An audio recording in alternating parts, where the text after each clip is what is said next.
Hello everyone and welcome to alumni series one more time. आज हमारे साथ जो गेस्ट हैं इमरान असलम, इनके पास एक एक्सटेंसिव एक्सपीरियंस है। इनके पास 11 इयर्स का एक्सपीरियंस है of doing practical job and currently एक यूके बेस्ड स्टार्टअप में जॉब कर रहे हैं। और इमरान की जर्नी बड़ी इंटरेस्टिंग है बिकॉज इन्होंने अपनी जर्नी स्टार्ट करी from ICAP and then फिर वो ईसीसी की तरफ शिफ्ट हुए और इन पैरेलल वो अपनी जॉब भी करते रहे। फर्म का एक्सपीरियंस भी रहा, कॉरपोरेट का एक्सपीरियंस भी रहा, तो अब mixed combination of practical exposure Imran के पास है। तो फर्स्ट ऑफ ऑल तो इमरान, मैं आपको थैंक यू करूंगा कि आप लोग अपना टाइम निकाल कर आते हैं। और मैं हर एलिमनाई सीरीज़ में जो भी गेस्ट आता है उसको मैं हमेशा एक बात कहता हूँ कि बीइंग अ स्टूडेंट टाइम निकालना एक अलग बात है, और अपनी प्रैक्टिकल लाइफ जब आप लोग के पास इतने कमिटमेंट्स होते हैं, जॉब होती है, पर्सनल लाइफ होती है, उसमें से आप टाइम निकालते हैं, it's a very great contribution. और ये मैं कहूँगा कि आप लोगों का एक बड़ा इंपॉर्टेंट पे बैक है जो आप एस्पायरिंग स्टूडेंट्स की तरफ कर रहे हैं। और इस एलिमनाई सीरीज़ का ऑब्जेक्टिव ये है कि जो भी हमारे स्टूडेंट्स अभी इसी से कर रहे हैं या वो करना चाह रहे हैं, और ज़ाहिर ड्यूरिंग स्टूडेंट लाइफ आप डिफरेंट डिफ़िकल्टीज फेस करते हैं, पेपर फेल हो रहा होता है, फाइनेंशियल इश्यूज होते हैं, डीमोटिवेशन होती है, economic and political issues uncertain है मुल्क के, तो एक बड़ा डीमोटिवेशन का दौर होता है। तो ये जो हमारे एलिमना है जो करंटली बड़ी पोजीशंस पर सर्व कर रहे हैं, तो ये आप लोगों के लिए एक सक्सेस स्टोरी, एक मोटिवेशन स्टोरी है कि ये भी उन तमाम फेजेस से गुजरे and now they have a well settled life. तो आप लोगों ने अपनी स्टोरी को इनसे रिलेट करना है और आपने गाइडेंस लेनी है और मोटिवेशन लेनी है। तो एक तो इमरान आपको अपनी जर्नी शेयर करेंगे कि हाउ वॉज इस जर्नी, इन्होंने किस तरह आई कैप की तरफ गए, फिर एसीसी की तरफ आए, एसीसी ने इनके करियर में किस तरह वैल्यू ऐड करी, और फिर स्टूडेंट्स के कुछ क्वेश्चंस कि सर हम जॉब कब शुरू करें, और कॉर्पोरेट लाइफ बेहतर है, फर्म बेहतर है, ये सब क्वेश्चंस की तरफ भी आएंगे। लेकिन सबसे पहले इमरान आपको अपनी जर्नी शेयर करेंगे that how long it has been. And Imran ACC के मेंबर बने इन 2020 एंड इनका 11 इयर्स एक्सपीरियंस है till now, till the date of 2023। तो ऑब्वियसली इन्होंने एक एक्सपीरियंस अपनी जॉब के साथ चलाया। तो इमरान, मैं चाहूँगा कि आप लोगों को अपनी जर्नी शेयर करें और जो हर्डल्स आपने फेस करी, आपको क्या चीज़ें मोटिवेट करती थी, एंड आज आपकी लाइफ में इसी से का क्या कंट्रीब्यूशन है, please. Um, Thank you so much, sir. It's an honor and a privilege to be here. And Zahir जी बात है, आपने मुझे opportunity the to be here and eventually share my experience with you guys. पहले तो ये है कि initially I was eyeing for an ICAP membership. मैंने CA start किया back in 2019 और I passed the initial level and the foundation levels and then EFC CAF किया. फिर eventually I got in to a firm में मैंने कोई 1-1.5 साल तकरीबन काम किया एंड देन आई रियलाइज कि industry pays you better and why not actually switch to a better paying job. तो फिर मैं इंडस्ट्री में आया तो वहाँ पे डिलेमा ये था कि ऑब्वियसली आपकी फिर आर्टिकल अकाउंट नहीं होती थी उस टाइम पे, TOP था नहीं। तो there was this friend of mine, उसने फिर मुझे रिकमेंड किया कि सिंस आपने you have cleared more than half of your chartered accountancy, तो व्हाई नॉट आप जो है स्विच कर लो ACC के टूवर्ड्स और आपको एग्जाम्शंस मिलती हैं। And I got exemptions in I guess 7 out of I guess total 14 exams. तो मैंने एग्जाम्शंस ली, फिर उसके बाद मैं सर का स्टूडेंट हुआ, मैंने इनसे कुछ प्रोफेशनल लेवल के एग्जाम्स पढ़े, फाउंडेशन लेवल के कुछ एग्जाम्स पढ़े। तो took me I enrolled myself in ACCA back in 2016 और I guess with his obviously help मैंने आई गेस 2019 में I pass all the papers and then eventually 2020 में मैंने मेंबरशिप इसकी अचीव की। अच्छा, इस पूरे प्रोसेस का जो मैं एक चीज़ रियलाइज़ करता हूँ वो ये है कि you have to it's a grind. आपको मेहनत करनी होती है, आपको day in day out you have to put in your efforts, आपको जॉब अपनी साथ में रखनी पड़ती है, अपनी पढ़ाई पे फोकस रखना पड़ता है, and obviously you have to be more prudent about your financials because जाहिर सी बात है ACCA जो है is इसके एग्जाम्स थोड़े से एक्सपेंसिव होते हैं as compare to ICAP and other bodies. तो आपको वो भी मैनेज करके चलना पड़ता है एंड देन आपको साथ में अपनी जॉब भी लेके चलनी पड़ती है। So that is my initial brief journey of how I transition from ICAP to ACCA। और मैं बैक अगर मैं थोड़ा सा रोल बैक करूँ इस चीज़ को और मैं सोचूं यार 2009-10 में ही अगर मैं इसी से स्टार्ट कर लेता तो would that have been a wise decision. 90% of my thought process is yes. आप उस टाइम पे ACCA जो है ज़्यादा स्ट्रीमलाइन है as compare to the other bodies. Universally globally बहुत ज़्यादा एक्नॉलेज्ड है, हर जगह आपको मेंबरशिप आपको मिलती है, plus with every other professional body I guess इनके जो है मेमोरेंडम ऑफ MOUs साइन है, और आप किसी भी कंट्री में मूव कर जाएं, ACCA is instantly recognised as compare to the other bodies. तो जो स्टूडेंट्स हैं, if they are in a dilemma कि एक हमारे पाकिस्तान में स्पेशली देयर इज दिस क्या कहते हैं, एक एक्सपेक्टेशन गैप है कि जो आई कैप के मेंबर्स हैं वही उनकी वो उन्हीं की वर्थ है और बाकी क्वालिफिकेशंस की एज सच कोई वर्थ नहीं है। तो बिलीव मी, ये मैंने अपने प्रैक्टिकल एक्सपीरियंस में देखा है कि बाकी qualifications, be it ACCA, be it SIMA, be it ICAW, they are better in a lot of ways, if equally good तो है ही है, if not better in a lot of ways. And अगर आप कहीं पे भी किसी भी लीडरशिप पोजीशन पे जाते हैं तो आपको ACCA मेंबर्स, आपको ICAW मेंबर्स, आपको SIMA के मेंबर्स और अदर प्रोफेशनल बॉडीज़ के मेंबर्स आपको मिलते हैं। सो बीइंग अ CA, वो आई कैप जो है is not the end of the world. आप आप बाकी डिफरेंट क्वालिफिकेशंस को आप एक्सप्लोर कर सकते हैं। So this is my initial insight sir. Is there anything else? बहुत ग्रेट आपने अपनी जर्नी शेयर करी, और ऑब्वियसली एक बड़ी मोटिवेशन है कि भाई आपने 2009 से फिर आप आई कैप की तरफ गए और फिर आपने स्विच किया ICCA की तरफ, एंड देन इसमें मैं कहूँगा कंसिस्टेंसी इज़ वेरी इंपॉर्टेंट कि बच्चे हिम्मत हार जाते हैं। और ख़ास तौर पे मैं आई कैप के बच्चों की बात करूँ क्योंकि उधर पास रेट कम है, और मैं कहता हूँ भाई आप कोई भी चार्टेड अकाउंटेंसी कर रहे हो आपको दिल बड़ा रखना है, ये चार्टेड अकाउंटेंसी है। यानी मैं हमेशा स्टार्ट में बच्चों को F1 की क्लास में भी कहता हूँ कि भाई आप किसी को मोहल्ले में भी बोलोगे ना मैं चार्टेड अकाउंटेंट बन रहा हूँ, वो आपकी इज्जत करेगा, तो इट्स बिग थिंग, ये कोई नॉर्मल चीज़ नहीं है। तो आपने मोटिवेशन रखनी है। और जो आई कैप के बच्चे हैं भाई, अगर आप ड्यू टू एनी रीज़न नहीं कर पा रहे हैं या कोई हर्डल आ रही है तो it's not end of the world, भैया आप क्वालिफिकेशन स्विच करें और अपने आप को प्रोफेशनल क्वालिफिकेशन जैसे ACCA है, ICAW, उनसे इक्विप करें और आप अपने करियर में प्रॉस्पर करें। So it's very true. और जैसे इमरान ने कहा कि इनके स्विच करने की एक बड़ा रीज़न ये था कि इसी से गिव्स यू फ्लेक्सिबिलिटी, आप फर्म में कहीं भी जाकर जॉब कर सकते हैं। अब आई कैप ने भी कुछ हद तक इसे रिकग्नाइज़ किया, लेकिन ACCA में जितनी फ्लेक्सिबिलिटी है कि आप किसी भी कंपनी में जॉब करो जिधर एक IFAC बॉडी मेंबर काम करता है, and that is acceptable. Imran, एक बड़ा इंपॉर्टेंट क्वेश्चन, अच्छा आपकी जर्नी की तो खास बात ये रही कि जब से आप ACCA में आए आप जॉब कर रहे थे, जो स्टूडेंट्स इंटर या A लेवल करके ACCA में आए, आपके ओपिनियन में उन्हें कब से जॉब शुरू करनी चाहिए?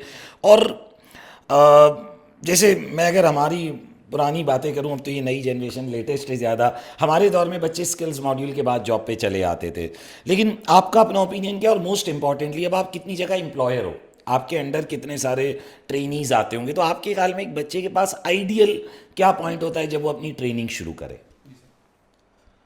सर इसमें ये सर्कमस्टेंशियल बात है कि एक स्टूडेंट कब स्टार्ट करे अपनी प्रोफेशनल क्वालिफिकेशन के साथ साथ अपनी जॉब करना भी।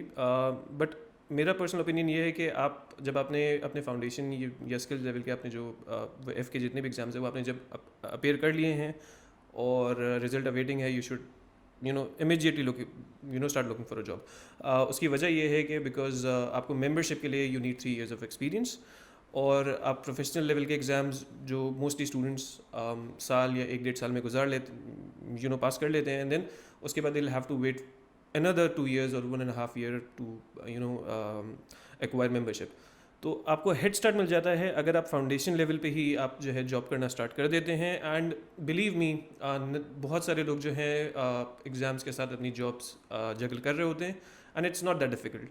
अगर आप थोड़ा सा डिसिप्लिन रखेंगे, आप थोड़ा सा मोटिवेटेड रहेंगे कि यार ये मुझे ये करना है, मुझे अपनी जॉब भी करनी है, साथ में क्लासेस भी लेनी है। अब तो आपके पास ऑनलाइन क्लासेस हैं, लेक्चर्स हैं, आप स्केड्यूल आपका फ्लेक्सिबल हो गया है, तो आप फाउंडेशन के साथ भी आप एग्ज़ाम दे सकते हो। अभी मेरे करंटली जो मेरी टीम है उसके अंदर बहुत सारे लोग ऐसे हैं जो कि ACCA के बिल्कुल इनिशियल लेवल पे हैं, but they're working I guess 1-1.5 साल से वो लोग काम कर रहे हैं देर अपने रेलिवेंट फील्ड में। और जब आप प्रोफेशनल लेवल के जब एक ये भी एक बड़ी काम की चीज़ है कि जब आपके पास प्रैक्टिकल एक्सपीरियंस होता है ना, तो आप जब प्रोफेशनल लेवल के एग्ज़ाम जब आप अटैम्प्ट करते हैं तो you can actually relate to it, because जाहिर सी बात है वो थ्योरी नहीं होता, फिर वो होता है जो आपने एक्चुअली अपने ऑफिस में, अपने वर्क स्पेस में आपने वो प्रैक्टिकली उस पर काम किया हुआ होता है। Be it law, be it taxation, be it financial audits हो गए या रिपोर्टिंग हो गई, स्टैंडर्ड्स हो गए, so in my opinion as soon as possible, but then again आपको अपना स्केड्यूल जो है पर उसके हिसाब से मेंटेन करना पड़ता है। दूसरी वजह ये भी है कि बहुत सारे स्टूडेंट्स जो हैं वो ऐसे बैकग्राउंड से आते हैं जो कि they are not very well off, और इसी से थोड़ा सा ऑन द हायर साइड है। तो आपको अपनी अपनी क्वालिफिकेशन को सपोर्ट करने के लिए यू नीड फाइनेंशियल हेल्प, जाहिर सी बात है। तो आप जितना जल्दी आप जॉब करना स्टार्ट करोगे उतना बेटर ये है कि आप अपने पेपर्स के लिए आप फाइनेंशियली वाइबल होगा और आप अपेयर हो सकते हो और जल्दी क्वालिफाई करोगे। Thank you. अच्छा इमरान, मैं इसमें एक बात और ऐड करूंगा। मैं कहता हूं कि आप जितनी जल्दी जॉब शुरू करोगे ना, आपका एक्सपीरियंस का काउंटर चलेगा। Exactly. और आपकी जर्नी को ही अगर मैं रिलेट करूं ना, देखो आपकी क्वालिफिकेशन पूरी हुई 2019, करंटली वी आर इन 2023। अच्छा इमरान अभी एक सीनियर लीडरशिप पोजीशन पे हैं यूके बेस्ड कंपनी की। तो अगर आप इनकी जर्नी को देखेंगे तो इनकी जर्नी में मेरा मानना है experience was the major contributor. यानी क्वालिफिकेशन इटसेल्फ एक लेवल के बाद इतना मायने नहीं रखती जितना आपका एक्सपीरियंस कंट्रीब्यूट करेगा। तो आप लोग जॉब को जल्दी शुरू करें। और देखें, बड़ी सिंपल बात है, जब अपने पैसों से एग्ज़ाम दे रहे होंगे ना तो उस एग्ज़ाम की इंपॉर्टेंस ही अलग होगी। फिर वो अभी आज वो एक हमारे एलिमनाई थे हसनात, में उनके साथ इंटरव्यू कर रहा था तो उन्होंने बड़ी अच्छी बात बोली। बोला जब आप अपने पैसे कमा रहे हो तो आपके ड्रीम होते यार मैं आईफोन लूँगा, मैं ये चीज़ खरीदूँगा, और जब आपका पेपर रुकता है फिर आप बिल्कुल ये हो जाते हो यार मेरा तो वो ड्रीम ही टूट गया, अब तो मेरे वो पैसे जो आईफोन के थे वो एग्ज़ाम फीस में चले जाएंगे। तो बोला वो फिर बड़ा मोटिवेट करता है पढ़ने के लिए। So that's very true. अच्छा इमरान, एक बड़ा इम्पॉर्टेंट सवाल, और ये मैं सिर्फ स्टूडेंट्स के पर्सपेक्टिव से नहीं पूछ रहा, मैं उन लोगों के पर्सपेक्टिव से ही पूछ रहा हूँ जो एसीसी एफिलिएट हो गए और वो मेंबर नहीं बनते। आपके ख्याल में क्या एसीसी मेंबर बनना आपके कॉर्पोरेट करियर में कंट्रीब्यूट करेगा, या बस एफिलिएट स्टेटस भी चलता है, कोई मसला नहीं है? इस पे आपका क्या ओपिनियन है? सर आइडियली तो आपको मेंबरशिप ले लेनी चाहिए as soon as it is available to you, और बहुत सारी कंपनीज ऐसी हैं जो कि आपकी मेंबरशिप फ़ी वैसे ही आपको सपोर्ट करती हैं, आपको रीइंबर्स हो जाती है। सो आई डोंट थिंक ये इट्स अ नो ब्रेनर। अगर आप आपने 3-4 साल लगाए किसी क्वालिफिकेशन पे और आप उसकी मेंबरशिप अटेंड नहीं कर रहे हैं, आप उसका सर्टिफिकेट ऑफ प्रैक्टिस नहीं लेते हो, तो फिर आपने इतनी मेहनत फिर आपकी मेहनत करने का इतना फ़ायदा नहीं है। एंड दूसरी बात ये है कि यस, जब फेलो हो जाते हो, फेलो मेंबर हो जाते हो, एफसीसीए हो जाते हो, या आपके एक सर्टन एक्सपीरियंस लेवल हो जाता है, तो जाहिर सी बात है आपको आपकी वेटेज और ज़्यादा बेहतर हो जाती है in the market, in the industry. और बैंकिंग सेक्टर हो गया या फाइनेंशियल सेक्टर हो गया, वो वहाँ पे they give particular weightage to FCCAs और जो फेलो मेंबर्स होते हैं। बहुत सारी कंपनीज ऐसी हैं, जैसे मेरे प्रीवियस का कैपिटल मार्केट, ये यहाँ पे सीडीसी में मैं काम करता था, वहाँ पे एफसीसीएज जब हो जाते थे तो वो उनको generally they were due for promotions या कंसिडर होना शुरू हो जाते थे। तो बहुत सारी कंपनीज ऐसी हैं, बट कुछ कंपनीज जैसे स्टार्टअप्स हैं वो वहाँ पे आई थिंक शायद बहुत ज़्यादा ये चीज़ वेटेज नहीं रखती होगी, बट या। और सर दूसरा क्वेश्चन आपका क्या था? कि भाई ये कि मेंबरशिप बच्चे अटेंड करें जो Yes. एफिलिएट्स हैं या आपके, आई थिंक कि ये They कंट्रीब्यूट should. करता है। Yes, yes, it does, it does. Yes, thank you. अच्छा इमरान, एक बड़ा इंपॉर्टेंट सवाल मैं करूँगा। आप अक्सर अब लोगों के इंटरव्यूज़ भी लेते होंगे, आपने माशाल्लाह सीडीसी में इनका शायद 7 साल का एक्सपीरियंस रहा है, तो आपने बहुत सारे ट्रेनिंग्स हायर किए होंगे। आप बीइंग एन इंटरव्यूअर एक कैंडिडेट में उसकी क्वालिफिकेशन के अलावा क्या स्किल सेट देखना चाह रहे होते हो, और आप ये सोचते हो कि यार अगर ये बच्चे को ये स्किल सेट भी आता होता ना, मैं इसको 10 सीवी पर एज दे देता। तो वो क्या स्किल सेट हैं जो बच्चा ड्यूरिंग क्वालिफिकेशन सीखे बिफोर गोइंग फॉर जॉब, और अगर वो जॉब कर भी रहा है साथ साथ तो किन स्किल सेट्स पर स्पेशली काम करे, और ये भी ज़रूर बताएं कि वो सीखे कैसे? अच्छा सर, जो सबसे बड़ा हर्डल आता है ना जब मैं इंटरव्यूज़ ले रहा होता हूँ, ये हमारे प्रोफेशन का एक बहुत बड़ा डिलेमा है कि सॉफ्ट स्किल्स पे काम नहीं होता। कोई भी मेजॉरिटी ऑफ द स्टूडेंट्स वो मुझे टेक्निकली बहुत साउंड लगते हैं, क्वालिफाइड चार्टर्ड अकाउंटेंट्स होते हैं, सॉफ्ट स्किल्स पे मार खा जाते हैं। मतलब they don't know how to talk, they don't know how to present. जाहिर सी बात है जब आप लीडरशिप रोल पे जाते हो, you have to present your financials to the management, आपको उनको प्रेजेंटेशन देनी होती हैं। तो ऐसे you can not go there with a broken set of skills right there. तो आपको उस पर काम करने की बहुत ज़्यादा ज़रूरत है। एंड येस ऑब्वियसली थोड़ा सा आपकी अप्रोच जो है टूवर्ड्स द फ्यूचर होनी चाहिए। जाहिर सी बात है टेक्नोलॉजी का आजकल it's evolving at a rapid pace, तो जाहिर सी बात है आपको थोड़ा सा उसमें इन्वॉल्व और अप टू डेट रहना चाहिए। जैसे AI है, जैसे कंप्यूटिंग जैसे बढ़ रही है, या बहुत सारी चीज़ें हैं। So yes, these are the two main things जो कि मैं देखता हूँ एक किसी भी कैंडिडेट में, B it a junior candidate और मे बी जो कि एक मिड ईयर लेवल पे जो किसी को अगर हायर करना होता है तो yes. And it's completely true कि कम्युनिकेशन बहुत ज़रूरी है। और मैं हमेशा कहता हूँ कम्युनिकेशन सीखने के लिए आपको कुर्बानी देनी पड़ेगी कि एक बड़ी अच्छी बात हमारे तो टीचर्स हमें कहते थे कि भाई जब आप पढ़ रहे हो ना तो अपने साथ के दोस्तों को पढ़ाओ। अच्छा, बच्चे कहते हैं मैं पढ़ाऊँ तो मुझे पैसे मिलेंगे। मैं कहता हूँ भाई पढ़ाने के पैसे दो उन्हें, क्योंकि उनकी वजह से तुम्हारी कम्युनिकेशन अच्छी हो रही है। जिनको तुम पढ़ा रहे हो उनको बोला भाई पैसे भी दूंगा, मेरी बात सुनो, ताकि तुम्हारा वो डर निकले बात करने का। तो communication is very important, presentation, ये चीज़ें बहुत इंपॉर्टेंट है और यही आपको 10 कैंडिडेट में डिफरेंशिएट कर देगी। और देखिए ना, मैं हमेशा ये कहता हूँ कि at some point of level technical knowledge accessible होती है। क्या आपके पास इंटरनेट होता है, आपके पास बुक्स अवेलेबल होती हैं। प्रैक्टिकली जॉब में एक बार आप हायर हो गए, कोई आपसे रोज़ आके नहीं पूछेगा चलो ये बताओ आई16 क्या कह रहा है। लेकिन आपकी जो कम्युनिकेशन है, आपकी जो प्रेजेंटेशन है, मैटर करेगी। यानी मैं अगर पर्सनली बात करूं, मैं अगर एम्प्लॉयर हूं तो मैं शायद थोड़ा टेक्निकली वीक बच्चा रख लूँगा, लेकिन जिसकी कम्युनिकेशन और प्रेजेंटेशन अच्छी है मैं उसे प्रेफर करूँगा। क्योंकि मैं हमेशा कहता हूँ कि पर्सनैलिटी आप किसी की डेवलप नहीं कर सकते, टेक्निकल नॉलेज तो ट्रेनिंग देकर आप कर दोगे। सो इमरान, इट्स कम्प्लीटली ट्रू। एक आखिरी क्विक क्वेश्चन कि आपके ख्याल में अभी जॉब मार्केट कैसी है? क्या बच्चों को जॉब्स मिल रही हैं? एम्प्लॉयर की अभी क्या सोच है कि क्या एम्प्लॉयर को कैंडिडेट नहीं मिल रहा या स्टूडेंट्स को जॉब नहीं मिल पा रही? तो जॉब मार्केट की क्या पोजीशन है और आपके ख्याल में बच्चे किन एरियाज में काम करें और कैसे उन राइट जॉब्स तक कनेक्ट हों? तो इस पर भी प्लीज़ अपना ओपिनियन शेयर कीजिए। सर इसमें जो है आई वाज शॉक्ड कि हम लोग जब भी कोई पोजीशन के लिए ओपनिंग्स देते हैं तो हमें कैंडिडेट्स ही नहीं मिलते। हम लोग जो है फाइनेंशियल सेक्टर में हैं, फाइनेंशियल स्टेटमेंट्स के लिए हमें अकाउंटेंट्स, क्वालिफाइड अकाउंटेंट्स चाहिए जिनको स्टैंडर्ड्स पता है, जिनको रिपोर्टिंग पता है। कैंडिडेट्स ही नहीं मिलते। मतलब majority of the candidates already have a job and वो स्विच करने से कतराते हैं, जाहिर सी बात है, because they have a very good setup already. तो मुझे तो पर्सनली ऐसा लगता है कि अकाउंटेंट्स की कमी है पाकिस्तान में, या जो अकाउंटेंट्स हैं वो अब्रॉड चले गए।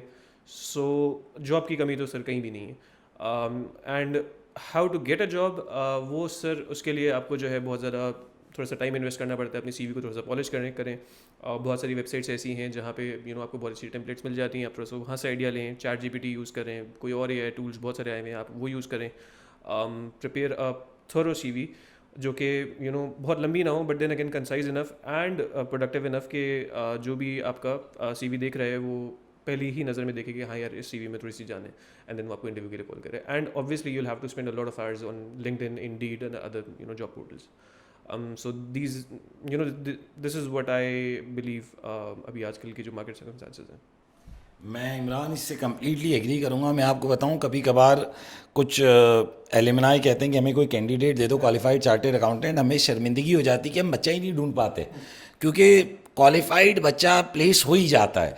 और पोस्ट कोविड मैं आपको बताऊं, लोगों का फुल टाइम जॉब का रुझान चेंज हो गया है। लोग फुल टाइम जॉब अब नहीं करना चाहते, वो फाइवर, अपवर्क और इन चीज़ों पर चले गए। और ये सिर्फ पाकिस्तानी, इंटरनेशनली है कि लोग अब अपनी फुल टाइम जॉब्स को क्विट कर रहे हैं। तो उसकी वजह से फुल टाइम अकाउंटेंट्स की एक बड़ी नीड क्रिएट हो गई है। So Imran, thank you once again for taking out time and it was great insight जो आपने स्टूडेंट्स के साथ शेयर करी है। और अगेन मैं स्टूडेंट्स को कहूँगा, एस्पायरिंग चार्टेड अकाउंटेंट्स को कहूँगा कि बी मोटिवेटेड। और देखिए ये वक्त गुजर जाएगा, ये 2-3 साल हैं पढ़ाई के, फिर इसके बाद तो आगे आपका करियर ही है। और ड्यूरिंग चार्टेड अकाउंटेंसी अपनी पढ़ाई के साथ अपनी कम्युनिकेशन, अपनी प्रेजेंटेशन, इस पर ज़रूर काम करें। और चार्टेड अकाउंटेंट जो बन रहे होते हैं, जो पढ़ रहे होते हैं, समझ रहे होते हैं कि शायद सिर्फ पेपर पास करना सब कुछ है। देखें ऐसा नहीं है, आपकी प्रेजेंटेशन, आपकी कम्युनिकेशन बहुत मैटर करती है। और ज़्यादा से ज़्यादा इंटरव्यूज़ दें, उसकी प्रैक्टिस करें, ताकि आपको बोलने का डर ख़त्म हो और आपकी कम्युनिकेशन इम्प्रूव हो। So thank you everyone and thank you Imran once again, and hope that these alumni series is adding value to you people. Thank you.